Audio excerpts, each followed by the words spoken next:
સુરત શહેરમાં કેન્દ્રીય જળશક્તિ મંત્રી અને નવસારીના લોકપ્રિય સાંસદ સી.આર. પાટીલના જન્મદિવસને સેવા કાર્યોથી ઉજવવામાં આવ્યું. લિંબાયત વિધાનસભાના ધારાસભ્ય સંગીતાબેન પાટીલના માર્ગદર્શન હેઠળ વિવિધ સમાજ સેવાકીય કાર્યક્રમો યોજાયા હતા.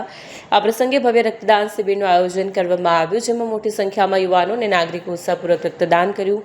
કાર્યક્રમનું મુખ્ય આકર્ષણ યુવાનો માટે યોજાયેલ પ્રેરણાદાયક વ્યાખ્યાન સમારોહ યોજાયો. મહારાષ્ટ્રના પ્રસિદ્ધ યુવા વ્યાખ્યાનકાર અને સમાજ પ્રબોધનકાર માન વસંત હંકારી સાહેબે પોતાના સંબોધનમાં દીકરા દીકરીઓ અને માતા પિતાનું મહત્વ સમજાવ્યું અને જીવનમાં સકારાત્મક વિચારસરણી સાથે આગળ વધવા માટે પ્રેરણા આપી. તેમણે યુવા પેઢીને જીવનમાં ભટકાવાથી દૂર રહી પરિવાર અને સમાજ માટે ગૌરવપૂર્ણ કાર્ય કરવાની અપીલ પણ કરી. આ પ્રસંગે કેન્દ્રીય શક્તિ મંત્રી અને નવસારીના લોકપ્રિય સાંસદ સી.આર. પાટીલ, લિંબાયત વિધાનસભા ધારાસભ્ય સંગીતાબેન પાટીલ, 84 વિધાનસભા ધારાસભ્ય સંદીપ દેસાઈ તથા શહેર અધ્યક્ષ પરેશભાઈ પટેલ, નગરસેવકો અને આગેવાનો, સામાજિક આગેવાનો હાજર રહ્યા.